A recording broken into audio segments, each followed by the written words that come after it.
আচ্ছা এটা বুঝতে পেরেছিল তো এগুলো যে প্রেসার মানে পি মানে চাপ, বল বাই ক্ষেত্রফল, ক্ষেত্রফল মানে এরিয়া। তাই এবার এটা হচ্ছে এসআই পদ্ধতিতে করা হয়েছে। বলের একক হচ্ছে নিউটন, বলের ইউনিট, ঠিক আছে, আর এরিয়ার ইউনিট হচ্ছে মিটার স্কোয়ার। তাই কি হলো, নিউটন বাই মিটার স্কোয়ার, নিউটনকে এন লিখলাম, ক্যাপিটাল এন, ঠিক আছে, নিউটন পার মিটার স্কোয়ার। এখানে মিটার স্কোয়ারটা নিচে আছে বলে এম টু দি পাওয়ার -2 হলো, এই ফর্মুলাটাই আসছে। 1 by A two the power 1 মানে হলো এ টু দি পাওয়ার -1, ঠিক আছে। আচ্ছা, আর সিজিএস পদ্ধতিতে ইউনিট হচ্ছে সেন্টিমিটার, আর এরিয়া তাহলে 2 সেন্টিমিটার আছে বলে সেন্টিমিটার স্কোয়ার, আর বলের একক হচ্ছে ডাইন, তাহলে কি হচ্ছে P equal to F by A, ঠিক আছে।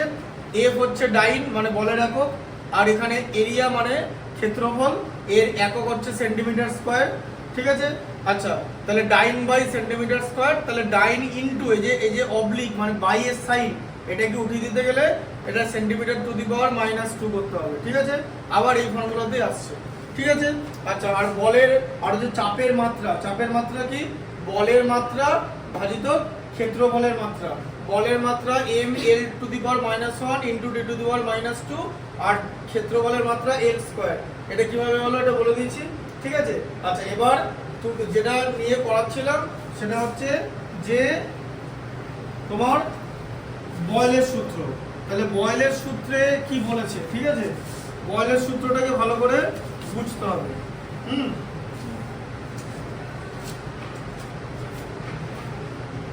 হ্যাঁ দেখো,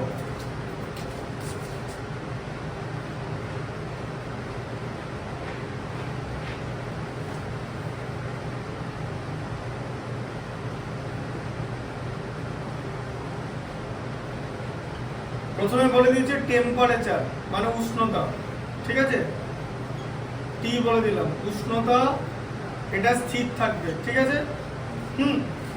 আচ্ছা, তোমাকে আমি কি বলেছিলাম যে তুমি একটা স্পাইলি বল নেবে, সেই বলটাকে যদি হাতে করে চাপো বলটা এরকম হয়ে গেল, বা এরকম করে চিপে দিলে ওর আয়তনও পাওয়া যাবে, আকারটা চেঞ্জ হয়ে যাবে, তাই তো, কিন্তু আয়তন ছোট হয়ে যাবে তো, বলটা ছোট হয়ে যাবে তো। আচ্ছা, তার মানে তুমি যদি চাপ বাড়াও, ঠিক আছে, তাহলে তোমার চাপ বাড়লে আয়তন কমবে, তাই তো, আবার চাপ যদি কমাও তাহলে আয়তন বাড়বে। তার মানে চাপ আর আয়তন দুটো বস্তু, ঠিক আছে, এদের মধ্যে কি রিলেশন, যে চাপ ভ্যারিজ আয়তন 1 বাই আয়তন, ঠিক আছে, বা আয়তন ভ্যারিজ 1 বাই চাপ। কেন, এটাকে বলা হচ্ছে ব্যস্ত অনুপাত, ঠিক আছে, এটাকে ব্যস্ত অনুপাত বলা হচ্ছে। এবারে চাপকে বলা হচ্ছে পি, আয়তন হচ্ছে ভি, ঠিক আছে। আচ্ছা, তাহলে এখানে কি হবে, ভি ভ্যারিজ 1 বাই পি, উষ্ণতা স্থির থাকবে, ঠিক আছে, বুঝতে পারলে।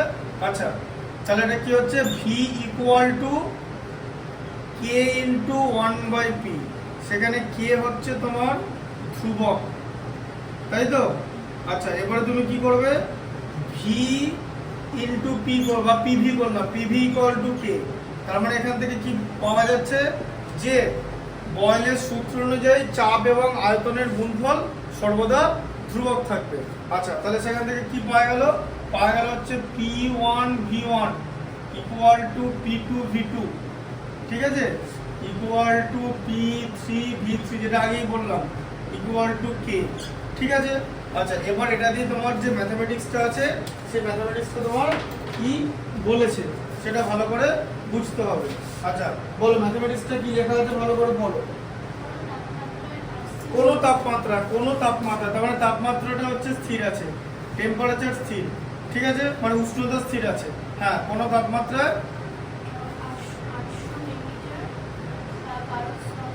আচ্ছা 800 মিলিমিটার, তাই তো, মিলিমিটার লেখা আছে তো।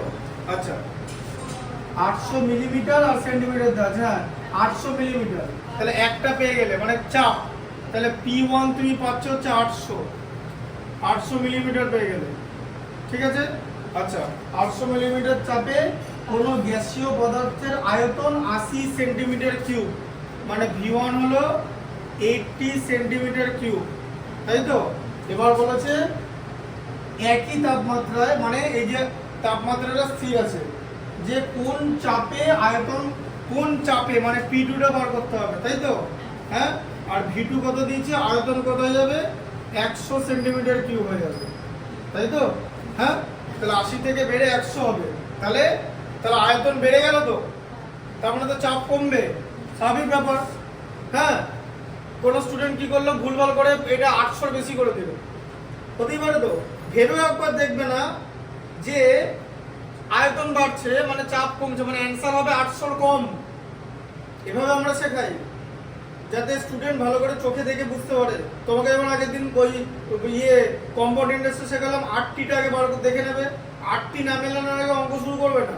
এই অঙ্ক শুরু করার পর 15-20 মিনিট পর মনে হয় এবার অঙ্কটা ভুলে গেল, তাহলে তো আরো 20 মিনিট চলে যাবে, যেটা অঙ্কের জন্য 40 মিনিট, এটাই দেখা যাবে।